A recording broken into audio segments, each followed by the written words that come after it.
Chapter 15 व्यवहार बदलने का आधारभूत नियम। बात 1990 के दशक के उत्तरार्ध की है।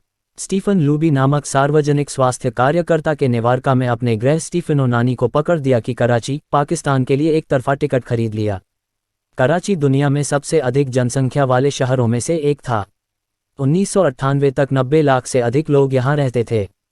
यह पाकिस्तान का आर्थिक केंद्र और परिवहन हब था, जिसमें कुछ सबसे ज़्यादा चहल पहल वाले हवाई अड्डे और बंदरगाह थे। शहर के वाणिज्यिक हिस्सों में आप शहरी मानकों की सभी सुविधाएं और शहर की सड़कों पर हलचल देख सकते थे, लेकिन कराची दुनिया के सबसे कम रहने योग्य शहरों में से एक था। कराची के 60% से अधिक निवासी अवैध बस्तियों और झुग्गियों में रहते थे। ये घनी बस्तियां पुराने तख्तों, सिंडर ब्लॉक्स और अन्य छोड़ी गई सामग्रियों से बने अस्थायी घरों से भरी पड़ी थीं। न कूड़ा हटाने की व्यवस्था थी, न बिजली का कोई ग्रिड था, न साफ पानी की आपूर्ति। जब बरसात नहीं होती थी तो सड़कों पर धूल और कचरा फैला रहता था। बरसात होने पर वे सीवेज के गंदे गड्ढे बन जाते थे। स्थिर पानी के पूल में मच्छर पनपते थे और बच्चे कचरे के बीच खेलते थे। गंदगी के हालात ने बड़े पैमाने पर बीमारियों और रोगों को जन्म दिया। दूषित जल स्रोतों से दस्त, उल्टी और पेट में दर्द की महामारियां हुई। वहां रहने वाले लगभग 1/3 बच्चे कुपोषित थे। इतने सारे लोगों के एक साथ बहुत कम स्थान पर होने से वायरस और बैक्टीरिया का संक्रमण तेजी से फैलता था। यह सार्वजनिक स्वास्थ्य संकट था जो स्टीफन लूबी को पाकिस्तान खींच लाया था। लूबी और उनकी टीम ने महसूस किया कि खराब स्वच्छता वाले वातावरण में हाथ धोने की सरल आदत निवासियों के स्वास्थ्य में वास्तविक अंतर ला सकती है, लेकिन उन्हें जल्द ही पता चला कि बहुत से लोग पहले से ही जानते थे कि हैंडवॉशिंग महत्वपूर्ण है। इसकी जानकारी होने के बावजूद कई रहवासी अव्यवस्थित तरीके से हाथ धोते थे। कुछ लोग तो बस पानी के नीचे हाथ रखकर जल्दी से धो लेते थे। अन्य केवल एक ही हाथ धोते थे। कई लोग भोजन पकाने से पहले हाथ धोना ही भूल जाते थे। हर व्यक्ति ने कहा कि हाथ धोना महत्वपूर्ण है, लेकिन कुछ ही लोगों ने इसे आदत बना रखा था। यहाँ जानकारी न होना समस्या नहीं थी, समस्या उसकी निरंतरता थी। लूबी ने प्रॉक्टर एंड गैम्बल के साथ भागीदारी करके लोगों को सेफगार्ड सोप दिए, जो सामान्य सोप की तुलना में ज़्यादा आनंददायक अनुभव देते थे। पाकिस्तान में सेफगार्ड एक प्रीमियम साबुन था, लूबी ने बताया। अध्ययन में शामिल लोगों ने आमतौर पर उल्लेख किया कि उन्हें यह कितना पसंद आया। साबुन में आसानी से झाग आ जाता था और लोग अपने हाथ झाग से धो सकते थे। इसकी गंध बहुत अच्छी थी।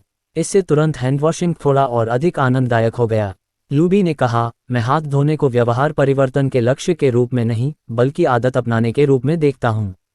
लोगों के लिए अपेक्षाकृत उस उत्पाद को अपनाना बहुत आसान होता है जो सुदृढ़ सकारात्मक संवेदी संकेत प्रदान करता है। उदाहरण के लिए टूथपेस्ट में पेपरमिंट का स्वाद। इसकी तुलना में ऐसी आदत को अपनाना मुश्किल होता है जो कोई सुखद संवेदी प्रतिक्रिया प्रदान नहीं करती है, जैसे दांत को धागे से साफ करना। प्रॉक्टर एंड गैबल की मार्केटिंग टीम ने हैंडवॉशिंग को सकारात्मक अनुभव बनाने की कोशिश करने के बारे में बात की। कुछ महीनों में ही अध्ययन करने वालों को बच्चों की सेहत में एकदम बदलाव दिखा। डायरिया 52% कम हो गया और निमोनिया 48% घटा। बैक्टीरिया से होने वाला त्वचा का संक्रमण इम्पेटिगो 35% तक घट गया। दीर्घावधि प्रभाव और भी जोरदार रहे। लूबी ने बताया कि हम फिर से 6 वर्षों बाद कराची के उन्हीं परिवारों में गए। करीब 95% परिवारों में जिन्हें साबुन फ्री में हाथ धोने के लिए दिए गए थे, उनके यहाँ साबुन के साथ वॉशिंग स्टेशन था। 5 वर्ष तक उन्हें साबुन नहीं दिया गया था, लेकिन प्रयोग में देखा गया कि वे हाथ धोने की आदत डाल चुके हैं। उन्होंने इसे बनाए रखा था। व्यवहार में बदलाव के चौथे नियम इसे संतोषप्रद बनाएं की यह सशक्त मिसाल थी। जब अनुभव संतोषप्रद होता है तो इस बात की संभावना ज़्यादा होती है कि हम व्यवहार को दोहराएंगे। यह पूरी तरह से तार्किक है। छोटे से छोटा सुखद एहसास, जैसे किसी ऐसे साबुन से हाथ धोना जिसकी न केवल गंध अच्छी हो बल्कि उसमें झाग भी ज़्यादा बनता हो। दरअसल यह ऐसे संकेत होते हैं जो दिमाग को बताते हैं, अच्छा महसूस होता है, इसे फिर करो। आनंद आपके दिमाग को सिखाता है कि कोई व्यवहार याद रखने और दोहराने के योग्य है। च्यूइंग गम की कहानी लीजिए। च्यूइंग गम को 1800वीं सदी से बेचा जा रहा है, लेकिन 1891 में जब रिगले ने इसे लॉन्च किया तो दुनिया भर में इसकी आदत बन गई। पुरानी च्यूइंग गम ब्लैंड रेसिन एक प्रकार का बेस्वाद पदार्थ से बनाते थे जिसे चबाया तो जा सकता था, लेकिन स्वादिष्ट नहीं था। रिगले ने इस उद्योग में क्रांति ला दी। उन्होंने स्पीयरमिंट और जूसी फ्रूट के फ्लेवर मिलाए, जिसने उत्पाद को फ्लेवर से भर दिया और उपयोग करने में मज़ा आने लगा। फिर वे एक कदम आगे बढ़े और उन्होंने इसे मुंह साफ करने के लिए बनाया। विज्ञापनों में लोगों को बताया गया, अपने स्वाद को रिफ्रेश करो। स्वादिष्ट स्वाद और ताज़ा मुंह के एहसास ने तत्काल कंपनी को सुदृढ़ बनने के अवसर प्रदान किए और उत्पाद का उपयोग संतोषजनक बना दिया। खपत आसमान छू गई और रिगले दुनिया की सबसे बड़ी च्यूइंग गम कंपनी बन गई। टूथपेस्ट का मामला भी ऐसा ही था। निर्माताओं को तब बड़ी सफलता मिली जब उन्होंने अपने उत्पादों में स्पीयरमिंट, पेपरमिंट और दालचीनी जैसे स्वाद जोड़े। स्वाद टूथपेस्ट की प्रभावशीलता में सुधार नहीं करते हैं, वे बस साफ मुंह का एहसास कराते हैं और अपने दांतों को ब्रश करने के अनुभव को अधिक सुखदायक बनाते हैं। मेरी पत्नी ने वास्तव में सेंसोडाइन का उपयोग करना बंद कर दिया क्योंकि उसे बाद का स्वाद पसंद नहीं था। वह पेपरमिंट के शानदार स्वाद वाले एक ब्रांड का उपयोग करने लगी जो अधिक संतोषजनक साबित हुआ। इसके विपरीत, यदि कोई अनुभव संतोषजनक नहीं है तो हमारे पास इसे दोहराने का कोई कारण नहीं होता। अपने शोध में मैंने एक ऐसी महिला की कहानी सुनी जिसका एक रिश्तेदार आत्ममुग्ध था जो उसे परेशान करके रख देता था। अहंकार में डूबे इस रिश्तेदार के साथ कम समय बिताने के प्रयास में यह महिला उस वक्त सुस्त और उबाऊ होने का अभिनय करती थी जब यह रिश्तेदार आसपास होता था। कुछ मुलाकातों में ही रिश्तेदार ने उस महिला से बचना शुरू कर दिया क्योंकि उसने उसे बहुत निर्लिप्त पाया। ये कहानियां व्यवहार में बदलाव के आधारभूत नियम, जहां फायदा होता है वहीं दोहराव होता है, का अच्छा उदाहरण है। जिस पर दंड मिलता है उससे बचा जाता है। भविष्य में आपकी क्या करना है यह आप इस आधार पर सीखते हैं कि पूर्व में क्या करने पर पुरस्कार मिला था, क्या करने पर दंड मिला था।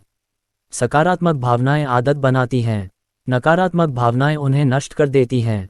व्यवहार में बदलाव के पहले 3 उपाय: इसे स्पष्ट बनाएं, इसे आकर्षक बनाएं और इसे आसान बनाएं। इस बात की संभावना को बढ़ा देते हैं कि व्यवहार इस बार प्रदर्शित होगा। व्यवहार में बदलाव का चौथा नियम: इसे संतोषप्रद बनाएं, ऐसी स्थिति बनाता है कि व्यवहार अगली बार दोहराया जाएगा। यह आदत के लूप को पूरा करता है, लेकिन इसमें एक कठिनाई है। हम किसी प्रकार के संतोष की ओर नहीं देख रहे हैं, हम तत्काल संतोष चाहते हैं। तात्कालिक और विलंबित पुरस्कारों में असंतुलन। कल्पना कीजिए कि आप अफ्रीका के मैदानों में घूमने वाले जानवर हैं, जैसे जिराफ या हाथी या शेर। किसी भी दिन आपके अधिकांश निर्णयों का तत्काल प्रभाव पड़ता है। आप हमेशा इस बारे में सोच रहे होते हैं कि क्या खाएं या कहां सोएं या परभक्षी से कैसे बचें। आप लगातार वर्तमान या बहुत निकट भविष्य पर ध्यान केंद्रित कर रहे होते हैं। आप ऐसे माहौल में रह रहे होते हैं जिसे वैज्ञानिक तत्काल रिटर्न का माहौल कहते हैं, क्योंकि आपके कार्य तुरंत स्पष्ट और तत्काल परिणाम देते हैं। अब आप अपने मानव स्व में लौटें। आधुनिक समाज में आज आपके द्वारा उठाए गए कई विकल्प आपको तुरंत लाभ नहीं देंगे। यदि आप ऑफिस में अच्छा काम करते हैं तो आपको कुछ हफ्तों में वेतन मिलेगा। यदि आप आज व्यायाम करते हैं तो शायद आप अगले वर्ष अधिक वजन वाले नहीं होंगे। यदि आप अभी पैसा बचाते हैं तो शायद अब से दशकों बाद सेवानिवृत्ति पर आपके पास पर्याप्त धनराशि होगी। आप ऐसे माहौल में रहते हैं जिसे वैज्ञानिक विलंबित रिटर्न वाला वातावरण कहते हैं, क्योंकि इच्छित परिणामों से पहले आप वर्षों तक काम करते हैं। मानव का दिमाग विलंबित वातावरण में जीवन के लिए विकसित नहीं हुआ। आधुनिक मनुष्यों के प्राचीनतम अवशेष, जिन्हें होमो सैपियंस के रूप में जाना जाता है, लगभग 200,000 वर्ष पुराने हैं। ये पहले इंसान थे जिनका दिमाग अपेक्षाकृत हमारे जैसा था, विशेष रूप से मस्तिष्क के सबसे नए हिस्से और भाषा जैसे उच्च कार्यों के लिए जिम्मेदार हिस्से। नियोकॉर्टेक्स का आकार आज से 2 लाख साल पहले भी वैसा ही था जैसा आज है। आप अपने पाषाणकालीन पूर्वजों के समान हार्डवेयर के साथ घूम रहे हैं। मात्र 500 वर्ष पहले या उसके आसपास समाज विलंबित रिटर्न के माहौल की ओर बढ़ गया। दिमाग की आयु की तुलना में आधुनिक समाज नया है। पिछले 100 वर्ष में हमने कार, विमान, TV, personal computer, internet, smartphone और बियोसे के उदय को देखा। हाल ही के वर्षों में दुनिया में बहुत बदलाव आया है, लेकिन मानवीय स्वभाव बहुत कम बदला है।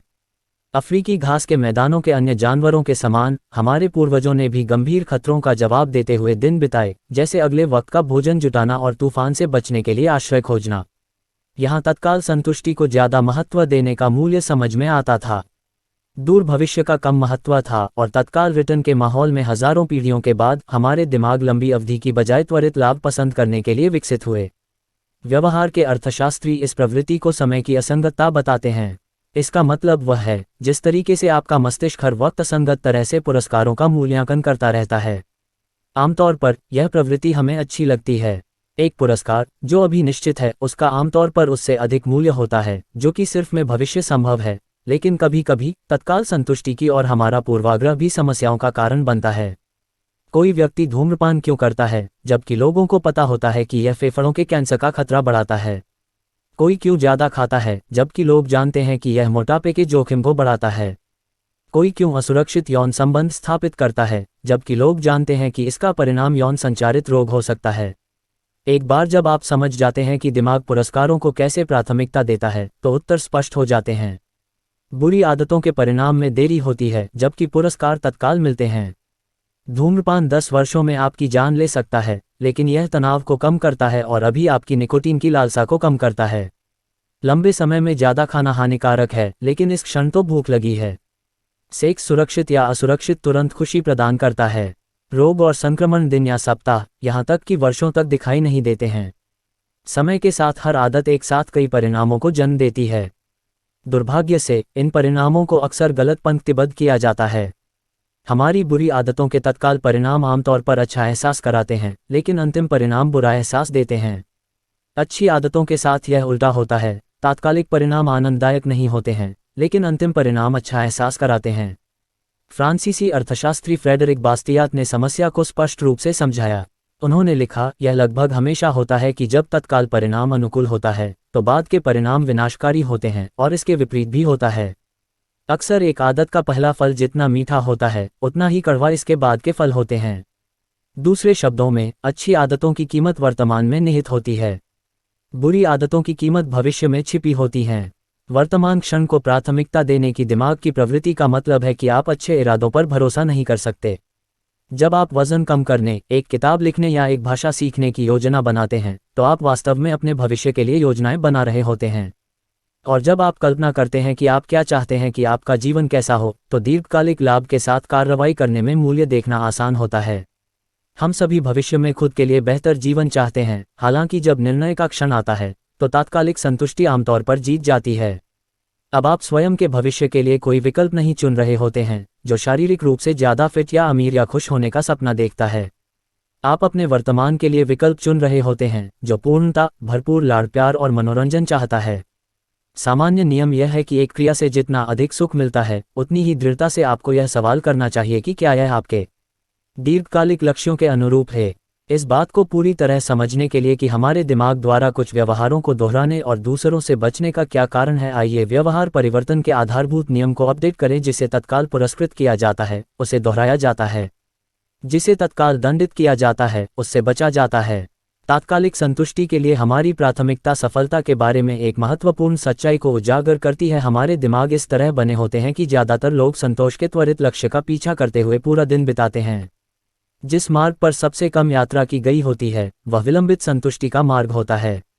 यदि आप पुरस्कारों की प्रतीक्षा करने की इच्छा शक्ति रखते हैं तो आप कम प्रतिस्पर्धा का सामना करेंगे और अक्सर आपको बड़ा लाभ होगा। जैसा कि कहा जाता है कि सफ़र के अंतिम मील पर हमेशा सबसे कम भीड़ होती है। शोध ने भी सटीक रूप से यही दर्शाया है।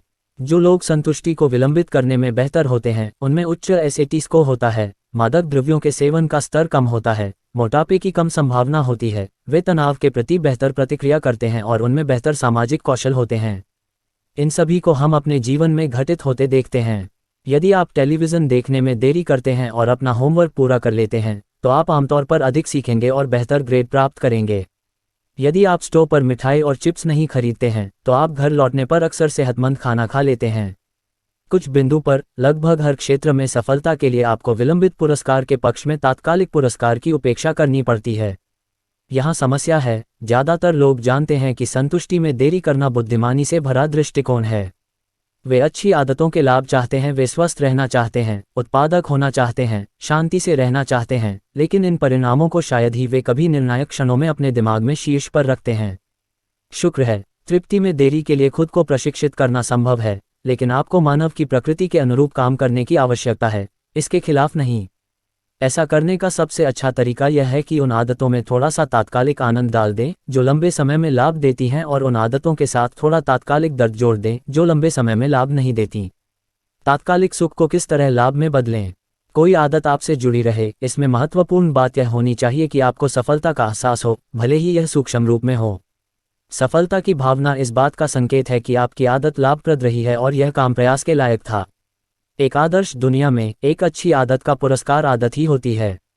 वास्तविक दुनिया में अच्छी आदतें तभी सार्थक होती हैं जब वे आपको कुछ प्रदान करती हैं। शुरू में यह सब त्याग ही होता है।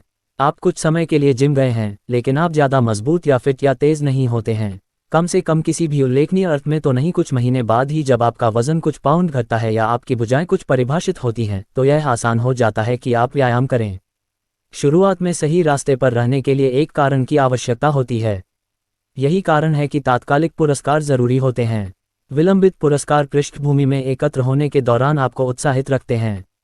हम वास्तव में यहाँ यह बात कर रहे हैं कि जब हम तात्कालिक पुरस्कारों की चर्चा करते हैं तो इसका मतलब व्यवहार का अंत होता है। किसी भी अनुभव का अंत महत्वपूर्ण होता है क्योंकि हम इसे अन्य चरणों की तुलना में अधिक याद रखते हैं। आप अपनी आदत का समापन संतोषजनक चाहते हैं। सबसे अच्छा नजरिया सुदृढ़ीकरण का उपयोग करना होता है, जो व्यवहार की दर को बढ़ाने के लिए तात्कालिक पुरस्कार का उपयोग करने की प्रक्रिया को संदर्भित करता है।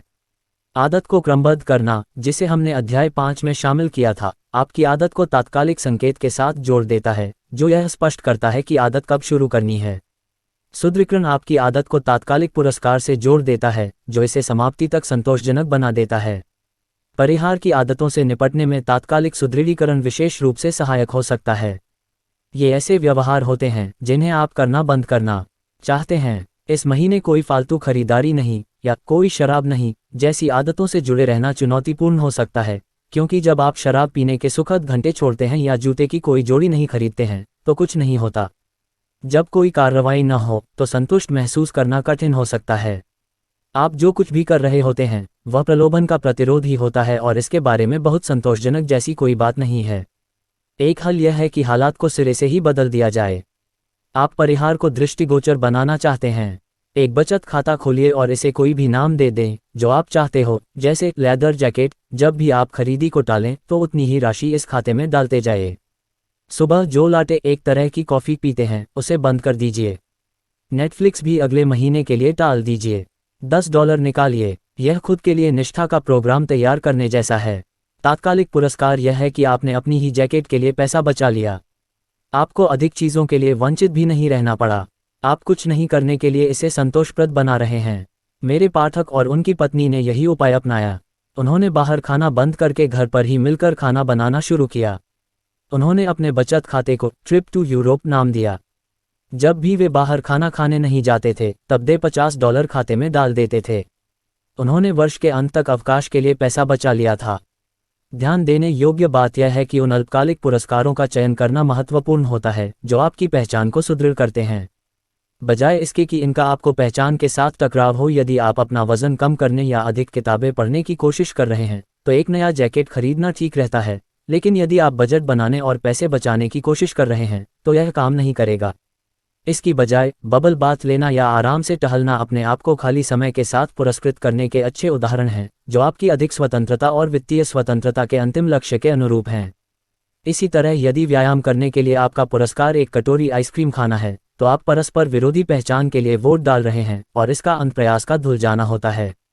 इसकी बजाय शायद आपका पुरस्कार एक मालिश है तो यह लग्जरी और आपके शरीर की देखभाल दोनों के लिए वोट है। अब अल्पकालिक पुरस्कार स्वस्थ व्यक्ति होने की आपकी दीर्घकालिक दृष्टि के अनुरूप है। आखिरकार जैसे जैसे अच्छी भावदशा, अधिक ऊर्जा और कम तनाव वाले आंतरिक पुरस्कार घर करने लगते हैं, वैसे वैसे आप दूसरे पुरस्कार की ओर जाने की चिंता नहीं करते। पहचान खुद सुदृढ़ होने लगती हैं। आप उसे करते हैं क्योंकि आप वही हैं और ऐसा होना आपको अच्छा महसूस कराता है। आदत जितनी आपके जीवन का अंग बनती जाएगी, उसके अनुसरण के लिए आप बाहर से कम प्रोत्साहन बटोरेंगे। प्रोत्साहन आदत को शुरू करा सकते हैं, पहचान आदत को चलने देती है। ऐसा कहा गया है कि साक्ष्य के एकत्र होने और किसी नई पहचान के उभरने में समय लग जाता है। तात्कालिक सुदृढ़ीकरण से उस वक्त अल्पावधि में प्रेरणा बनी रहती है जब आप लंबे समय के बाद पुरस्कार मिलने की प्रतीक्षा कर रहे होते हैं। सारांश में कहा जाए तो किसी आदत के स्थायी होने के लिए उसका सुखद होना जरूरी होता है।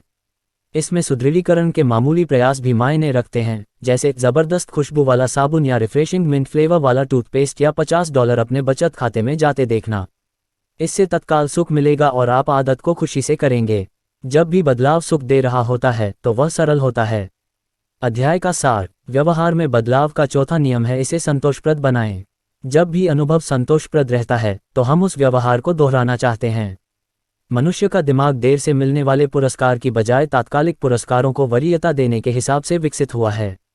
व्यवहार में परिवर्तन का आधारभूत नियम जो भी तत्काल मिल रहा है वह दोहराया जाता है। जिसमें तत्काल में कुछ नुकसान है तो उसकी अनदेखी होती है।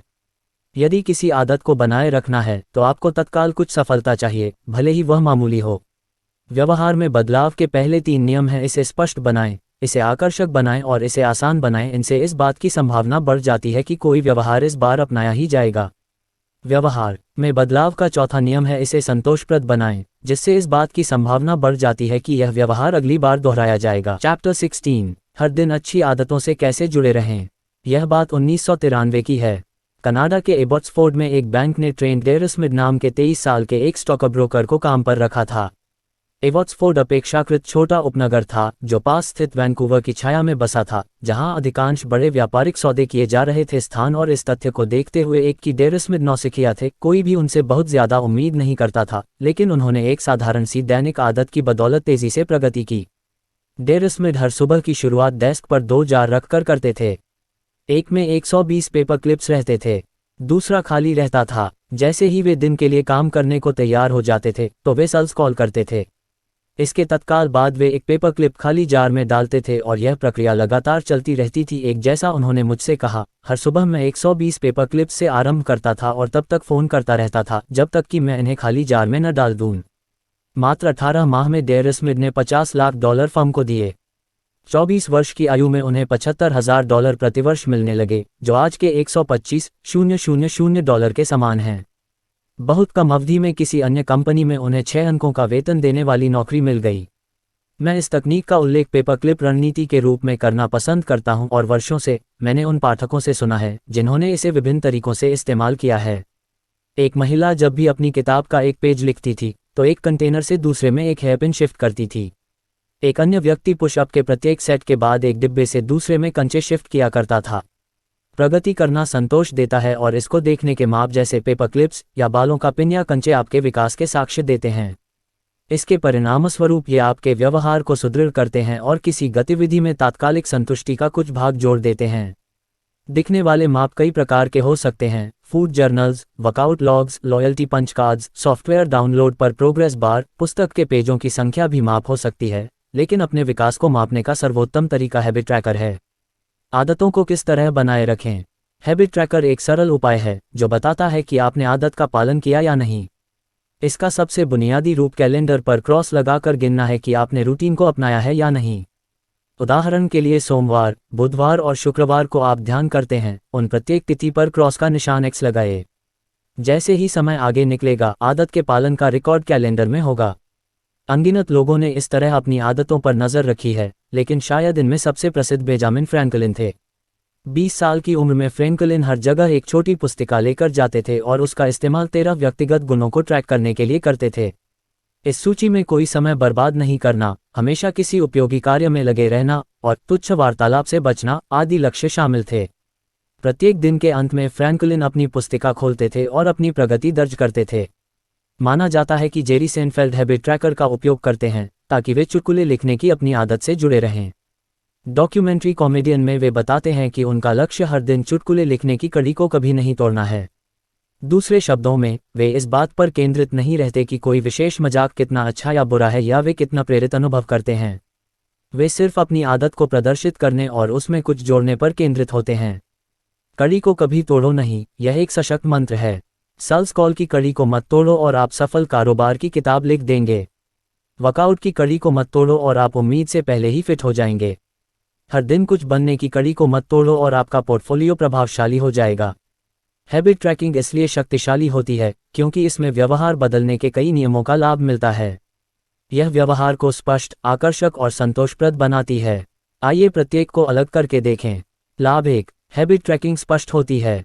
अपनी अंतिम क्रिया को रिकॉर्ड करने से एक ट्रिगर बनता है जो आपके अगले कार्य को आरंभ कर सकता है। हैबिट ट्रैकिंग स्वाभाविक रूप से आपके कैलेंडर पर एक्स की रेखा या आपके खाने के रिकॉर्ड में भोजन की सूची जैसे देखे जाने योग्य संकेतों की श्रृंखला बनाती है। जब आप कैलेंडर पर नज़र डालते हैं और रेखा को देखते हैं तो आपको फिर से कार्य करने की याद आती है। शोध से पता चला है कि जो लोग वजन कम करने, धूम्रपान छोड़ने और रक्तचाप को कम करने जैसे लक्ष्यों पर अपनी प्रगति को ट्रैक करते हैं, उन सभी में उनकी तुलना में बेहतर सुधार की संभावना होती है जो ऐसा नहीं करते। 1600 से अधिक लोगों के अध्ययन में पाया गया है कि जिन लोगों ने रोजाना के भोजन का रिकॉर्ड रखा, उनका वजन उन लोगों की तुलना में 2 गुना घट गया जिन्होंने कोई रिकॉर्ड नहीं रखा। एक व्यवहार पर नज़र रखने मात्र से इसे बदलने की तीव्र इच्छा पैदा होती है। हैबिट ट्रैकिंग आपको ईमानदार बनाए रखती है। हम में से ज़्यादातर लोगों का अपने व्यवहार के प्रति विकृत दृष्टिकोण होता है। हम सोचते हैं कि हम बेहतर काम कर रहे हैं, जबकि हम उतना बेहतर नहीं कर रहे होते हैं। मापन हमारे अपने व्यवहार से हमारे अंधेपन को दूर करने का तरीका प्रदान करता है और ध्यान में लाता है कि प्रत्येक दिन वास्तव में क्या हो रहा है। कंटेनर में पेपर क्लिप्स पर एक नज़र डालने से आप तुरंत जान जाते हैं कि आपने कितना काम किया है या नहीं किया है। जब साक्ष्य ठीक आपके सामने होता है तो खुद से झूठ बोलने की संभावना कम होती है। लाभ 2, हैबिट ट्रैकिंग आकर्षक होती है। प्रेरणा का सबसे प्रभावी रूप प्रगति होता है। जब हमें संकेत मिलता है कि हम आगे बढ़ रहे हैं तो हम उस रास्ते पर आगे बढ़ने के लिए ज़्यादा प्रेरित हो जाते हैं। इस तरह हैबिट ट्रैकिंग का अभिप्रेरणा पर व्यसनकारी प्रभाव पड़ सकता है। प्रत्येक छोटी जीत आपकी इच्छा की पूर्ति करती है। किसी बुरे दिन यह विशेष रूप से शक्तिशाली हो सकती है। जब आप निराश महसूस कर रहे होते हैं तो आपके द्वारा पहले से की गई सभी प्रगति को भूलना होता है। हैबिट ट्रैकिंग आपकी कड़ी मेहनत का देखे जाने योग्य प्रमाण प्रदान करती। भूलना आसान है, आप कितनी दूर आ गए हैं इसका एक सूक्ष्म रिमाइंडर आप प्रत्येक सुबह जो खाली वर्क देखते हैं वह आपको आरंभ करने के लिए प्रेरित कर सकता है, क्योंकि आप रेखा को तोड़कर अपनी प्रगति नहीं खोना चाहते। लाभ 3, हैबिट ट्रैकिंग संतोषजनक होती है। यह सबसे महत्वपूर्ण लाभ है। ट्रैकिंग स्वयं पुरस्कार का रूप बन सकती है। अपनी कार्यसूची से एक आइटम को हटाना, अपने वर्कआउट लॉग में एक प्रविष्टि को पूरा करना या कैलेंडर पर एक क्रॉस अंकित करना संतोषजनक होता है। परिणामों को बढ़ता देखना आपको अच्छा लगता है, चाहे आपके निवेश पोर्टफोलियो का आकार हो या आपकी पुस्तक की पांडुलिपि की लंबाई हो, और यदि अच्छा अनुभव होता है तो आपके टिके रहने की अधिक संभावना होती है। हैबिट ट्रैकिंग गेंद पर नज़र रखने में आपकी मदद करती है। आप परिणाम के बजाय प्रक्रिया पर ध्यान केंद्रित करते हैं। आप सिक्स पैक एब्स का शरीर बनाने पर केंद्रित नहीं हो जाते हैं, आप केवल लकीर को जीवित रखने की कोशिश कर रहे होते हैं और उस तरह का व्यक्ति बनने की कोशिश कर रहे होते हैं जो वर्कआउट मिस नहीं करता। सारांश में हैबिट ट्रैकिंग एक देखे जाने योग्य संकेत बनाती है जो आपको कार्य करने के लिए याद दिला सकती है। 2, स्वाभाविक रूप से प्रेरित कर रही होती है, क्योंकि आप जो प्रगति कर रहे हैं उसे देख सकते हैं और उसे खोना नहीं चाहते हैं। और 3, तब संतोषजनक महसूस कराती है जब आप अपनी आदत का एक और सफल उदाहरण रिकॉर्ड करते हैं। इसके अलावा हैबिट ट्रैकिंग देखे जाने योग्य प्रमाण प्रदान करती है कि आप जिस तरह का व्यक्ति बनने की इच्छा रखते हैं उसके लिए वोट डाल रहे हैं, जो तात्कालिक और आंतरिक संतुष्टि का आनंददायक रूप है। आप आश्चर्य कर रहे होंगे कि यदि हैबिट ट्रैकिंग इतनी उपयोगी है तो मैंने इसके बारे में चर्चा करने से पहले इतनी प्रतीक्षा क्यों की। सभी लाभों के बावजूद मैंने इस पर चर्चा अब तक एक साधारण कारण से नहीं की थी। बहुत से लोग ट्रैकिंग और मापने के विचार का विरोध करते हैं। यह एक बोझ की तरह महसूस हो सकता है, क्योंकि यह आपको 2 आदतों पर विवश करता है। आप जिस आदत को बनाने की कोशिश कर रहे हैं और फिर उसे ट्रैक करने की आदत। जब आप पहले से ही किसी आहार योजना का पालन करने के लिए जूझ रहे हैं तो कैलोरी की गिनती परेशानी की तरह लगती है। जब आपके पास करने के लिए काफ़ी काम हो तो हर बिक्री काल को लिखना थकाऊ लगता है। यह कहना आसान लगता है, मैं सिर्फ थोड़ा कम भोजन लूंगा, या मैं खूब कोशिश करूंगा, या मैं इसे करना याद रखूंगा। लोग अनिवार्य रूप से मुझे ऐसी बातें बताते हैं जैसे मेरे पास एक निर्णय पत्रिका है लेकिन काश मैंने इसका अधिक उपयोग किया होता, या मैंने एक सप्ताह अपने वर्कआउट को रिकॉर्ड किया लेकिन फिर छोड़ दिया। मैं वहां अपने आप ही गया। मैंने एक बार अपनी कैलोरी ट्रैक करने के लिए फूड लॉग बनाया। मैं इसे सिर्फ एक भोजन के लिए करने में कामयाब रहा और फिर छोड़ दिया। ट्रैकिंग सभी के लिए नहीं है और आपके पूरे जीवन को मापने की कोई आवश्यकता नहीं है, लेकिन लगभग हर किसी को इसका फायदा किसी न किसी रूप में मिल सकता है, भले ही यह केवल अस्थायी हो। हम ट्रैकिंग को आसान बनाने के लिए क्या कर सकते हैं? सबसे पहले, जहां भी संभव हो, मापन को स्वचालित किया जाना चाहिए। आप शायद यह जानकर आश्चर्यचकित होंगे कि आप जाने बिना ही कितना ट्रैक कर रहे हैं। आपका क्रेडिट कार्ड स्टेटमेंट यह बताता है कि आप खाने के लिए कितनी बार बाहर जाते हैं। आपका फिटबिट यह दर्ज करता है कि आप कितने कदम उठाते हैं और कितनी देर तक सोते हैं। आपका कैलेंडर रिकॉर्ड करता है कि आप प्रत्येक वर्ष कितने नए स्थानों की यात्रा करते हैं। एक बार जब आप डेटा हासिल करना जान जाते हैं तो अपने कैलेंडर में एक नोट जोड़ दें और प्रत्येक सप्ताह या प्रत्येक महीने इसकी समीक्षा करें, जो हर दिन इसे ट्रैक करने की तुलना में अधिक व्यावहारिक है। दूसरा, मैनुअल ट्रैकिंग आपको सबसे महत्वपूर्ण आदतों तक सीमित होनी चाहिए। छिटपुट रूप से 10 आदतें ट्रैक करने की बजाय एक आदत को ट्रैक करना बेहतर होता है। अंत में आदत बनने के तुरंत बाद प्रत्येक माप को रिकॉर्ड करें। व्यवहार का पूरा होना वह संकेत है कि उसे लिखा जाना चाहिए। यह दृष्टिकोण आपको आदत ट्रैकिंग के साथ अध्याय 5 में वर्णित आदत को क्रमबद्ध करने की विधि को संयोजित करने की गुंजाइश देता है। आदत को क्रमबद्ध करने, आदत को ट्रैक करने का फॉर्मूला। वर्तमान आदत के बाद मैं आदत ट्रैक करूंगा। एक सेल्स कॉल के लिए फ़ोन पूरा करने के बाद मैं एक पेपर क्लिप हटाऊंगा। जैसे ही मैं जिम में एक सेट पूरा करूंगा, मैं इसे वर्कआउट जर्नल में लिखूंगा। अपनी प्लेट सिंक डिशवॉशर में डाल देने के बाद मैं लिखूंगा कि मैंने क्या खा लिया है। ये रणनीतियाँ आदतों की ट्रैकिंग को आसान बना सकती हैं। यहाँ तक कि अगर आप उस व्यक्ति की तरह नहीं हैं जो अपने व्यवहार को रिकॉर्ड करने में आनंद लेता है, तो मुझे लगता है कि आपको कुछ सप्ताह का मापन गहन जानकारी वाला लगेगा। यह देखना हमेशा दिलचस्प होता है कि आप वास्तव में अपना समय कैसे बिता रहे हैं। इसी कारण कहा जाता है कि किसी न किसी बिंदु पर हर आदत की लकीर समाप्त हो जाती है। और किसी भी एकल माप से अधिक महत्वपूर्ण यह है कि जब आपकी आदतें पटरी से उतरने लगें तो उसके लिए एक अच्छी योजना हो। जब आदत छूट जाए तो किस तरह तत्काल उसे प्राप्त करें। इससे कोई फर्क नहीं पड़ता कि आप अपनी आदतों को लेकर कितने निरंतर हैं, लेकिन यह निश्चित है कि जीवन आपको किसी बिंदु पर बाधित कर देगा। पूर्णता संभव नहीं होती है। ज़्यादा वक्त नहीं निकलेगा कि कोई आपात स्थिति पैदा हो जाएगी, आप बीमार हो जाते हैं, या आपको काम के लिए यात्रा करनी पड़ सकती है, या आपके परिवार को आपके समय की थोड़ी अधिक ज़रूरत होती है। जब भी मेरे साथ ऐसा होता है तो मैं खुद को एक सरल नियम की याद दिलाने की कोशिश करता हूँ, कभी भी 2 बार चूक मत करो। यदि मैं एक दिन चूक जाता हूँ तो मैं जितनी जल्दी संभव हो सके इसे वापस पाने के लिए प्रयास करता हूँ। एक वर्कआउट चूक सकता हूँ, लेकिन मैं लगातार 2 बार चूक करने नहीं जा रहा हूँ। हो सकता है कि मैं एक पूरा पिज्जा खा जाऊं, लेकिन मैं इसके बाद स्वस्थ भोजन भी ग्रहण करूंगा। मैं परिपूर्ण नहीं हो सकता, लेकिन मैं दूसरी चूक से बच सकता हूं। जैसे ही एक लकीर समाप्त होती है तो मैं अगली एक पर शुरू हो जाता हूं। पहली गलती कभी आपको नुकसान नहीं पहुंचाती, बार बार होने वाली गलतियों की सर्पिल रेखा आपको नुकसान देती है। एक बार चूक संयोगवश हो सकती है, 2 बार चूक होना एक नई आदत की शुरुआत होती है। यही विजेताओं और हारे लोगों के बीच खास अंतर है। कोई भी खराब प्रदर्शन कर सकता है, खराब वर्कआउट कर सकता है, या काम पर एक खराब दिन हो सकता है, लेकिन जब सफल लोग असफल होते हैं तो वे जल्दी से पलटते हैं। किसी आदत के टूटने से कोई फर्क नहीं पड़ता अगर उसकी पुनः प्राप्ति तेज हो।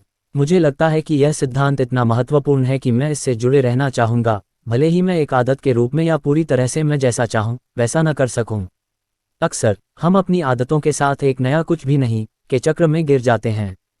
समस्या फिसलना नहीं है, समस्या यह सोच है कि यदि आप सटीक तरह से कुछ नहीं कर सकते हैं तो आपको इसे बिल्कुल नहीं करना चाहिए। आपको यह महसूस तक नहीं होता है कि आपके बुरे या व्यस्त दिनों में यह कितना मूल्यवान रहता है। बर्बाद हुए दिन आपको उससे अधिक चोट पहुंचाते हैं जितने सफल दिन आपकी मदद करते हैं। यदि आप $100 से शुरू करते हैं तो 50% लाभ आपको $150 तक ले जाएगा, लेकिन आपको $100 की स्थिति में वापस लौटने के लिए केवल 33% नुकसान की आवश्यकता होगी। दूसरे शब्दों में 33% हानि से बचना उतना ही मूल्यवान है जितना कि 50% लाभ प्राप्त करना। जैसा कि चार्ली मुंगेर कहते हैं, कंपाउंडिंग का पहला नियम इसे कभी भी अनावश्यक रूप से बाधित न करें। यही कारण है कि बुरे वर्कआउट्स अक्सर सबसे महत्वपूर्ण होते हैं। सुस्त दिन और बुरे वर्कआउट्स आपके पिछले अच्छे दिनों से अर्जित चक्रवृद्धि लाभ को बनाए रखते हैं। बस कुछ करते रहें, 10 स्क्वाट्स, 5 स्प्रिंट्स, 1 पुशअप, वास्तव में कुछ करना ही बहुत बड़ा होता है। शून्य मत डालो, नुकसान को आपके चक्रवृद्धि लाभ को मत खाने दो। इसके अलावा हमेशा यह अहम नहीं होता कि वर्कआउट के दौरान क्या होता है। महत्ता उस प्रकार का व्यक्ति बनने की है जो वर्कआउट चूकता नहीं है। जब आप अच्छा महसूस करते हैं तो प्रशिक्षण लेना आसान होता है, लेकिन जब आप ऐसा महसूस नहीं करते हैं तो वहां दिखना महत्वपूर्ण होता है, भले ही आप उम्मीद से कम करें। 5 मिनट के लिए जिम जाने से आपके प्रदर्शन में सुधार नहीं हो सकता, लेकिन यह आपकी पहचान की पुष्टि करता है। व्यवहार परिवर्तन में सब या कुछ नहीं चक एक खतरा है जो आपकी आदतों को पटरी से उतार सकता है। एक अन्य संभावित खतरा, खासकर यदि आप हैबिट ट्रैकिंग का उपयोग कर रहे हैं, तो आप गलत चीज को माप सकते हैं। आदत को कब ट्रैक करना है, कब नहीं, यह समझना। मान लीजिए आप एक रेस्तरां चला रहे हैं और आप जानना चाहते हैं कि क्या आपका शेफ अच्छा काम कर रहा है। सफलता को मापने का एक तरीका इस पर नजर रखना है कि प्रत्येक दिन कितने ग्राहक भोजन का भुगतान करते हैं। यदि अधिक ग्राहक आते हैं तो भोजन अच्छा होना चाहिए, यदि कम ग्राहक आते हैं तो कुछ गलत होना चाहिए। हालांकि यह माप दैनिक राजस्व केवल इस बात की सीमित तस्वीर देता है कि वास्तव में क्या चल रहा है। कोई भोजन का भुगतान करता है तो इसका मतलब यह नहीं है कि उसने भोजन का आनंद लिया है। ऐसी कोई संभावना नहीं होती कि असंतुष्ट ग्राहक भोजन करेंगे और भाग निकलेंगे। वास्तव में यदि आप केवल राजस्व को माप रहे हैं तो भोजन खराब भी हो सकता है, लेकिन आप इसकी भरपाई मार्केटिंग या छूट या किसी अन्य विधि से करते हैं। इसके बजाय यह ट्रैक करना अधिक प्रभावी हो सकता है कि कितने ग्राहक अपना भोजन पूरी तरह समाप्त करते हैं, या शायद उन ग्राहकों का प्रतिशत जो उदारता के साथ टिप छोड़ते हैं। किसी विशेष व्यवहार को ट्रैक करने का नकारात्मक पक्ष यह है कि हम इसके पीछे के उद्देश्य की बजाय संख्या से प्रेरित हो जाते हैं। यदि आपकी सफलता को त्रैमासिक आय के आधार पर मापा जाता है तो आप त्रैमासिक आय के लिए बिक्री, राजस्व और लेखांकन को उसके अनुकूल करेंगे। यदि आपकी सफलता को पैमाने पर कम संख्या से मापा जाता है तो आप स्केल पर कम संख्या के लिए अनुकूलन करेंगे।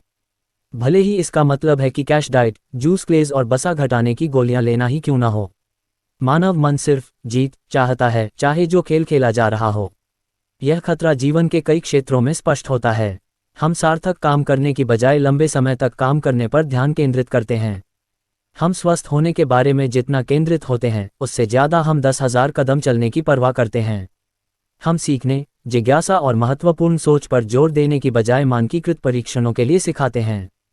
संक्षेप में, हम उस बात के लिए अनुकूलित होते हैं जिसे माप सकें। जब हम गलत माप चुनते हैं तो हम गलत व्यवहार प्राप्त करते हैं। इसे कभी कभी गुडहार्ट विधि के रूप में जाना जाता है। यह अर्थशास्त्री चार्ल्स गुडहार्ट के नाम पर रखा गया सिद्धांत है जो कहता है, जब एक उपाय लक्ष्य बन जाता है तो यह अच्छा उपाय नहीं रहता है। माप केवल तब उपयोगी होता है जब यह आपका मार्गदर्शन करता है और संदर्भ को एक बड़े चित्र में जोड़ता है, न कि तब जब यह आपका उपभोग करता है। प्रत्येक संख्या समग्र प्रणाली में फीडबैक का अंश मात्र है। हमारी डेटा संचालित दुनिया में हम संख्याओं को ज्यादा करके आंकते हैं और कोई भी चीज़ जो स्पष्ट, नर्म और मुश्किल से निर्धारित की जाने वाली होती है उसका मूल्य कम आंकते हैं। हम गलत सोचते हैं कि जिन कारकों को हम माप सकते हैं वे केवल वही कारक मौजूद होते हैं। आप किसी चीज़ को माप सकते हैं, इसका मतलब यह नहीं कि वही सबसे महत्वपूर्ण है। आप किसी चीज़ को माप नहीं सकते तो इसका मतलब यह बिल्कुल भी नहीं है कि वह महत्वपूर्ण नहीं है। कहने का मतलब है कि हैबिट ट्रैकिंग को उचित स्थान पर रखना महत्वपूर्ण होता है। अपनी आदत को रिकॉर्ड करना और प्रगति को ट्रैक करना संतोषजनक एहसास दे सकता है, लेकिन माप केवल एक चीज़ नहीं है जो मायने रखती है। इसके अलावा प्रगति को मापने के कई तरीके होते हैं और कभी कभी फोकस को पूरी तरह से शिफ्ट करने से भी मदद मिलती है। यही कारण है कि बिना पैमाने की जीत वजन घटाने के लिए प्रभावी हो सकती है। पैमाने पर संख्या अटक सकती है, इसलिए यदि आप केवल उस संख्या पर ध्यान केंद्रित करते हैं तो आपकी प्रेरणा शिथिल हो जाएगी। लेकिन आप देख सकते हैं कि आपकी त्वचा बेहतर दिखाई देती है, या आप पहले उठने लगे हैं, या आपकी सेक्स ड्राइव बढ़ी है। ये सभी आपके सुधार को ट्रैक करने के उचित तरीके हैं। यदि आप पैमाने की संख्या से प्रेरित महसूस नहीं कर रहे हैं तो शायद एक अलग माप पर ध्यान केंद्रित करने का समय है जो आपको प्रगति के ज़्यादा संकेत देता है। इससे कोई फर्क नहीं पड़ता कि आप अपने सुधार को कैसे मापते हैं, लेकिन हैबिट ट्रैकिंग आपकी आदतों को अधिक संतोषजनक बनाने का सरल तरीका प्रदान करती है। प्रत्येक माप थोड़ा सा प्रमाण प्रदान करती है कि आप सही दिशा में आगे बढ़ रहे हैं और इसे अच्छी तरह से काम करने की तात्कालिक खुशी का संक्षिप्त क्षण भी मिलता है। अध्याय का सार। सबसे ज़्यादा संतुष्टि का अनुभव तब होता है जब आप प्रगति को महसूस करते हैं। आदत को ट्रैक करना यह मापने का सरल तरीका है कि क्या आपकी कोई आदत बनी है, जैसे कैलेंडर पर क्रॉस का निशान बनाना। हैबिट ट्रैकिंग और माप के अन्य देखे जाने योग्य रूप आपकी प्रगति के स्पष्ट साक्ष्य देकर आपकी आदत को संतोषप्रद बना सकते हैं। कड़ी को कभी नहीं तोड़ें। अपनी आदत की रेखा को जीवित रखें। दोबारा करने से कभी चूकिए मत। यदि आप एक दिन चूक जाते हैं तो जितनी जल्द संभव हो सके पटरी पर आ जाएं। सिर्फ इसलिए कोई चीज़ महत्वपूर्ण नहीं हो जाती कि आप उसका मापन कर सकते हैं।